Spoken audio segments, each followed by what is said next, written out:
Shri Sai Nathaya Namaha. Shri Sai Satcharitra, Chapter 25. Damoanna Kasar of Ahmadnagar, Speculations, Amralila. Preliminary. We begin this chapter with a prostration with all our 8 limbs to Sai Baba, who is an ocean of mercy, the God incarnate, the Parabrahma, and the great Yogeshwara. Victory be unto Sai Baba, who is the crest jewel of the saints, and abode of all auspicious things, our Atmaram, and the sole refuge of the devotees.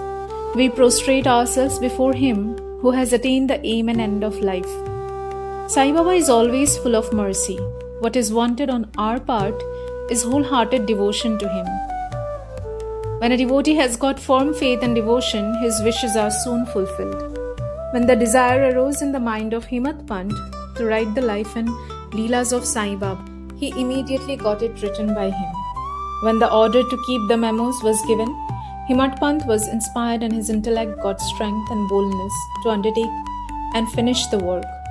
He was not, as he says, qualified to write the work, but the gracious blessings of Baba enabled him to complete the undertaking, and thus you have the Satcharitra, which is a cistern or a Somakant jewel from which nectar in the form of Sai Leelas oozes out for the readers to drink to their heart's content. Whenever a devotee had complete and wholehearted devotion to Sai Baba, all his calamities and dangers were warded off, and his welfare attended to by Baba. The story of Damodar Savalaram Rasane, Kasar of Ahmadnagar, alias Damoanna, illustrating the above statement is given below. Damoanna.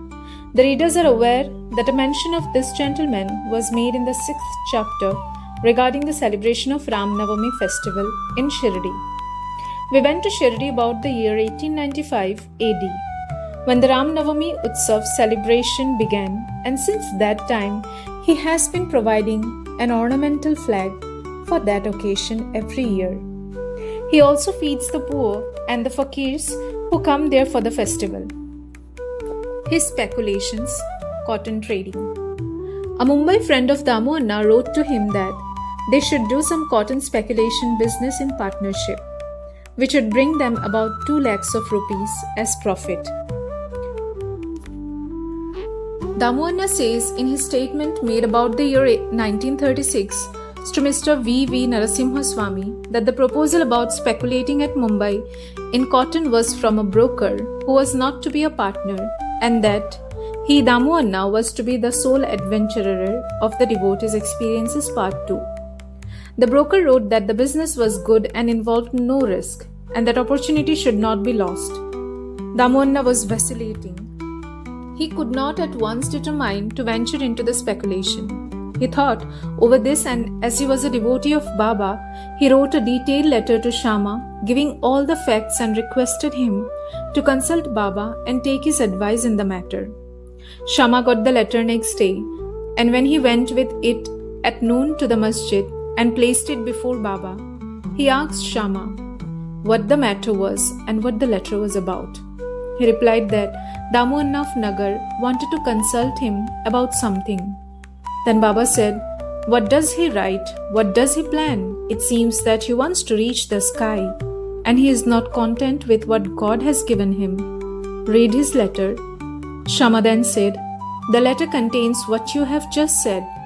O Deva, you sit here calm and composed and agitate the devotees, and when they get restless, you draw them here, some in person and others through letters.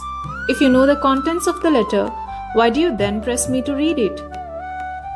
Baba said, "O Shama, read it. I speak at random, and who believes me?" Then Shama read the letter, and Baba heard it attentively and said feelingly, "The Seth has gone mad. Write to him in reply that nothing is wanting in his house. Let him be content with the half-loaf bread he has, and not bother himself about lakhs."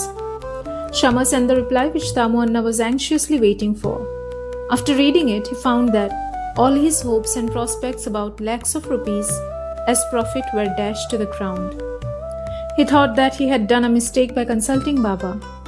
But as Shama had hinted in the reply that there was always much difference in seeing and hearing, and that therefore he should come to Shirdi personally and see Baba, He thought it was advisable to go to Shirdi and consult Baba personally about the affair.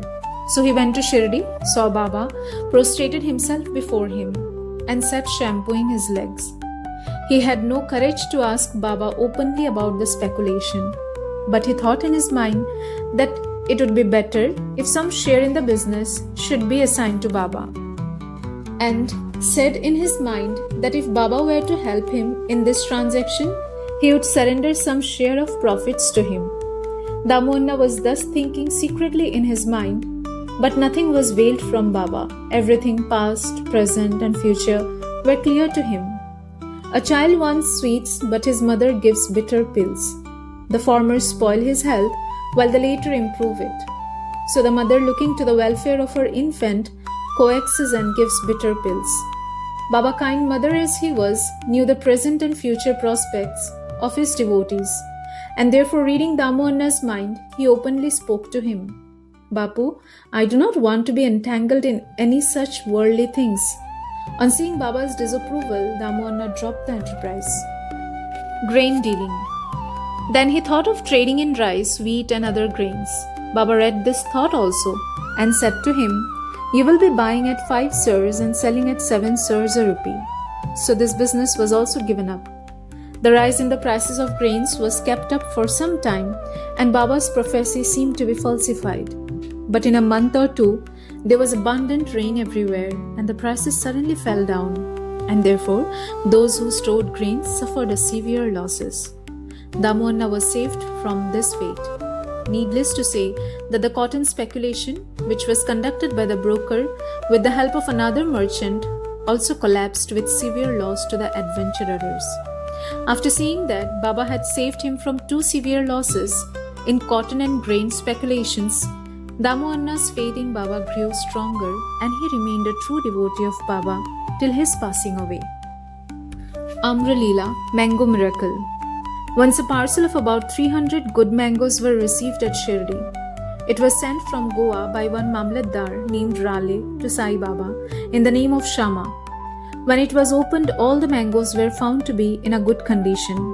They were given in Shama's charge, and only 4 were retained and placed in the Kolamba pot by Baba. He said, These 4 fruits are for Damoanna, let them lie there. This Damoanna had 3 wives.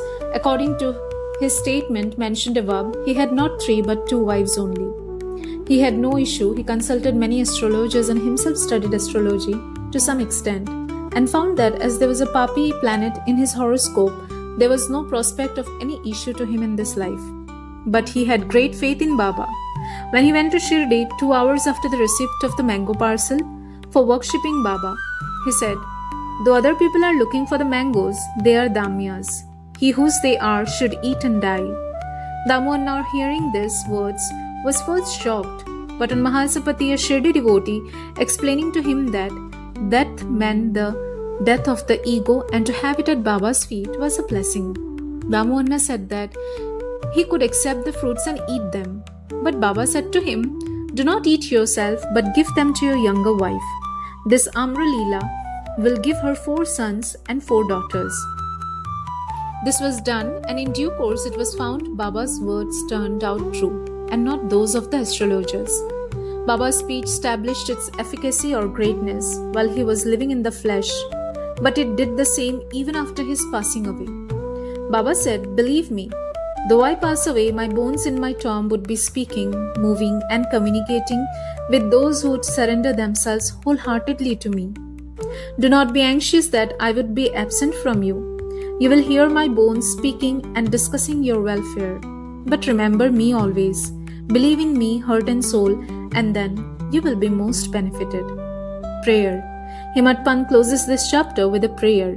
O Sai Sadguru, the wish-fulfilling tree of the Bhaktas, we pray let us never forget and lose sight of your feet. We have been troubled with the ins and outs in this sansar. Now free us from the cycle of births and deaths. Restrain us from the outgoing of our senses to their objects, and introvert us and bring us face to face with the Atma. As long as this outgoing tendency of the senses and the mind is not checked, there is no prospect of self-realization. Neither son nor wife nor friend will be of any use in the end. It is only you who will give us salvation and bliss. Destroy completely our tendency for discussions and other evil matters. Let our tongue get a passion for chanting your name. Drive out our thoughts and make us forget our bodies and do away with our egoism. Make us ever remember your name and forget all other things. Remove the restlessness of our mind and make it steady and calm. If you just clasp us, the darkness of night of our ignorance will vanish and we shall live happily in your light. That you made us drink the nectar of your Leelas and awakened us from our slumber is due to your grace and our store of merits and past births. Note: in this connection, the following extract from Damohanna's statement mentioned above is worth perusal. Once when I sat at his feet along with many others, I had two questions in my mind, and he gave answers to both. First, there are so many crowding to Sai Baba. Do they all get benefit from him? To this he replied orally, look at the mango tree in blossom. If all the flowers become fruit, what a splendid crop it would be. But do they? Most fall off either as flowers or as unripe fruits by wind. Very few remain. Second, the second question was about myself. If Baba were to pass away, how hopelessly adrift I would be, and how am I to fare then? To this Baba answered that he would be with me whenever and wherever I thought of him. That promise he had kept up before 1918 and has been keeping up after 1918. He is still with me, he is still guiding me. This was about 1910 to 11, when brothers separated from me and my sister died, and there was a theft and police inquiry. All these incidents made me very disturbed. When my sister died, my mind was much upset. I did not care for life and enjoyments. When I went to Baba, he pacified me with his Upadesh and made me eat a feast of Puran Poli at Appa Kulkarni's house. There was a theft in my house. A 30-year-old friend of mine stole my wife's jewel box, including her auspicious Nath nose ring. I wept before Baba's photo. The next day, the man returned the jewel box and asked for pardon. Boto Shri Sai, peace be to all.